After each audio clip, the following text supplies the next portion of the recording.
Blog Talk Radio.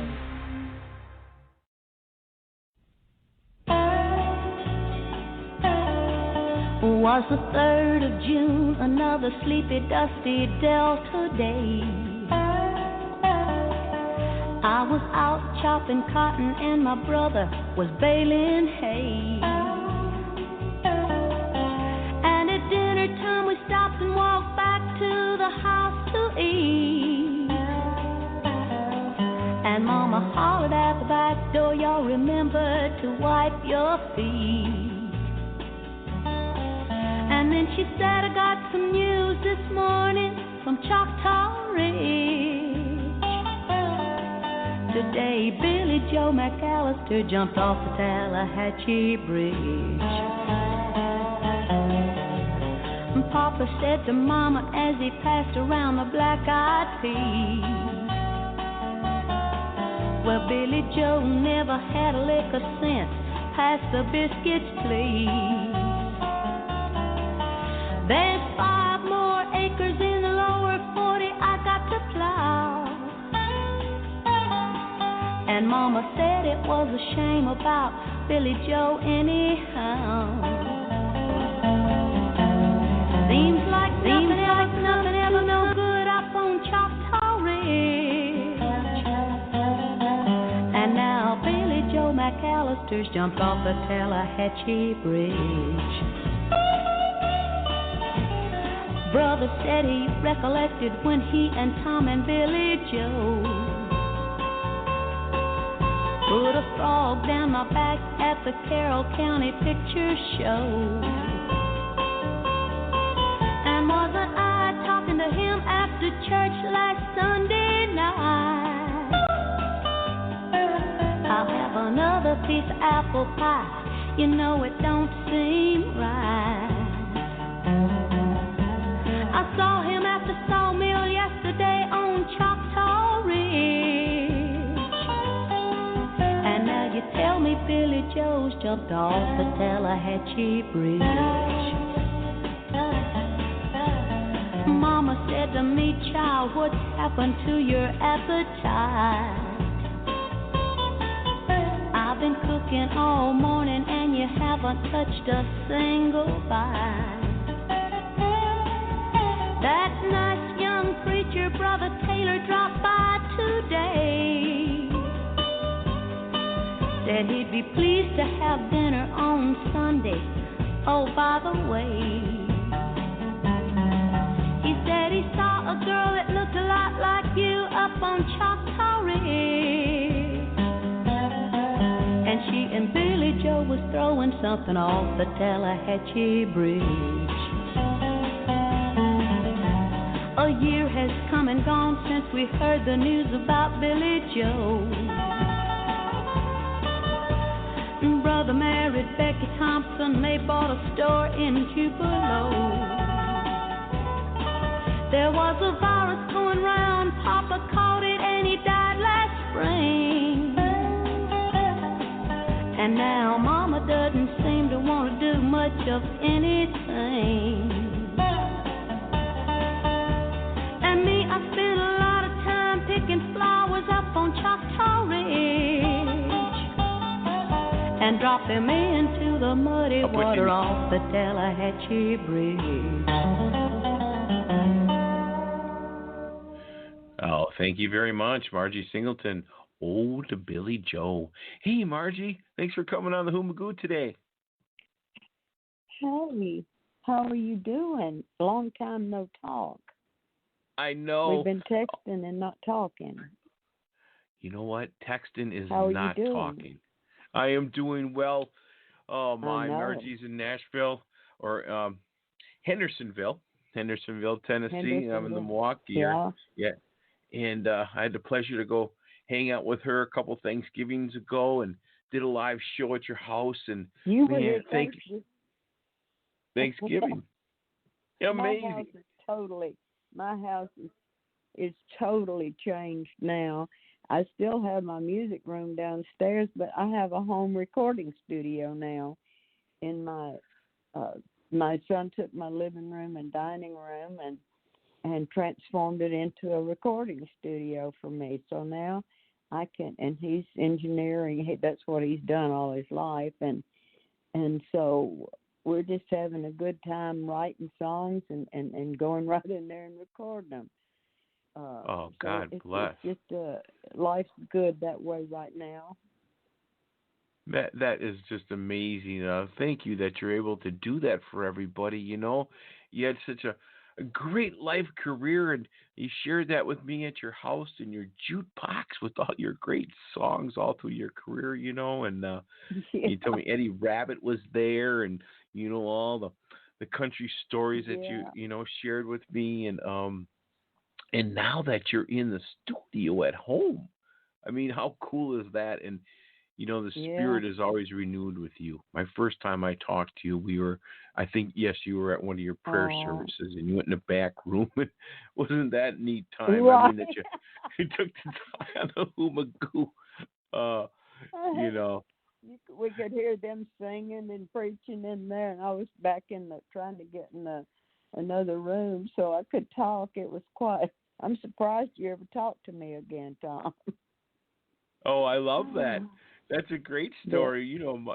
My show, and that is all just, it's good karma. I always use the term karma, but karma's peace, good feelings, all that with you, Margie. I mean, that's what it's always about. Yes. And it was from the get-go. We just kind of clicked from the get-go. Yeah, and it's so great that you're.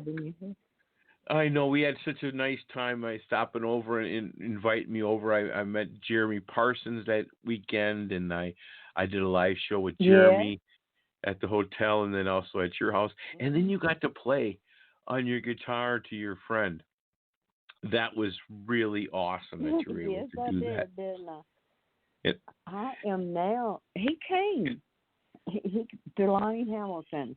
He came from South Africa. Yes. He came to Nashville. And we got together, and he went in with me. I recorded Lie to Me. That was the song. And I was recording it, not in my studio. I didn't have that yet. I really am going to redo it, though, because my son has different ideas on it. And so, but I did record it in the studio with Delani and his sweet wife that came down. They're just wonderful people. And so they're just so supportive of me and my career. I told you that Brooke Benton was his all-time favorite artist. And ironically, his all-time favorite song was Lie to Me that I wrote. And I told you, it's funny, he wanted to, he looked for me for years, and he finally found me and got in touch, called me from South Africa. He wanted to meet that white girl that wrote the blues. So that was funny. Yeah, and then you got to play it on the Hoomagoo for him. Mm-hmm. That day. Oh man, that is awesome. And be safe. Wow, we are in such, we can talk on the music end here, but wow, what a changed world we have, huh? I mean, prayers all around and everything. Oh my goodness! If God don't get things back, I don't think we'll ever be normal again, because I think the Lord will come back before that, because things are getting so bad out there. Do you know about the poor guy that got choked to death by a police officer was it Minneapolis? It is it's all I keep thinking about. How that guy could do that to that person, I can't stand to think about him screaming, "Mama, help me!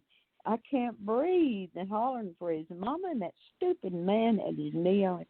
Oh, it just breaks my heart in two. I don't know what. I hope.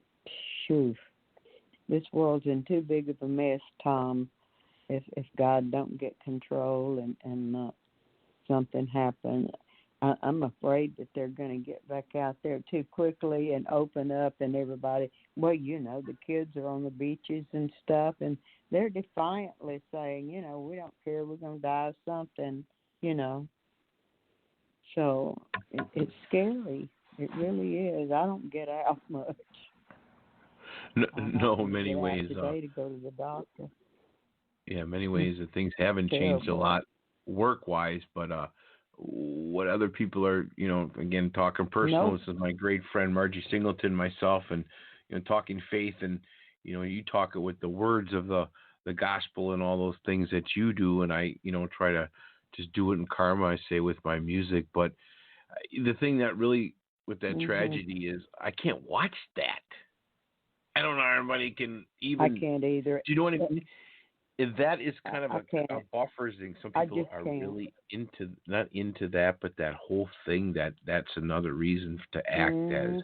That's kind of what I'm getting at. That man had 15. He had 18, I think it was, accusations against him in the police department, and they still kept him on. Yeah. I just. And everybody before him, or everybody's. All that. And well, I'll tell you what, that's why we have a great tune, and you won a LA Critics Award for a video. Margie, you are 84 now. You're young, I believe, because you were 83. I'm 84. I knew it was 83. I'll be 85 in October, Tom. Good. I knew I was close. 85 in October. I saw a video. Thought you might get too high and that. I saw a video you just last night playing on your couch. No. I think it was I don't know, maybe it wasn't you posted it. I just saw it come on, but it was like. You saw me. You saw my video. Yeah. You saw my Facebook getting ready for the show, video. right? Mm-hmm.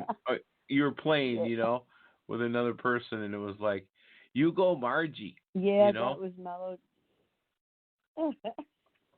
And your I've webpage. Over 1,000 hits on that already. Oh yeah. Huh? Yeah, and your webpage looks good. On Facebook. It is, and if anybody, give us a call. You could talk to Margie 516-387-1328. I'm on back on the blog talk here, Humagoo 516-387-1328. And you can actually talk to Margie right now. We have 40 minutes left in the show, but that's just amazing that you're doing. Go ahead. We're going to be doing more of that. I'm going to be doing a lot of things. I want to tell you about my new project. My son, we wrote a song. It's kind of an autobiography. It's my life. From then till now, it concised in a song, and it's called Nevermind. I'm not going to tell you nothing else. I'll tell you what, we're going to be we'll be right back, and we'll talk a little bit about that. Jesus is my pusher. I like that. Because you've had so many different, when your husband died and now you're kicking it off today. You know what I mean, the last time. Craig and Margie.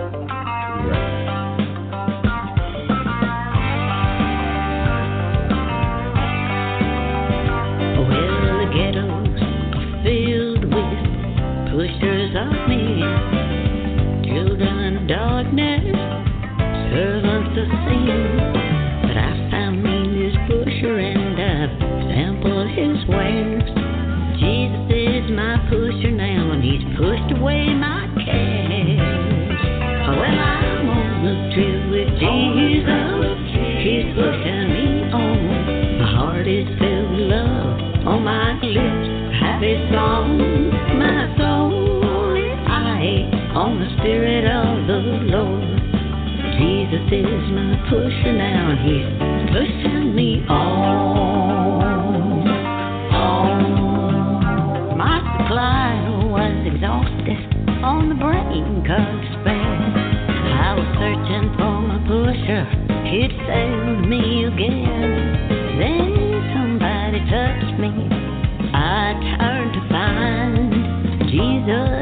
pusher. He'd been there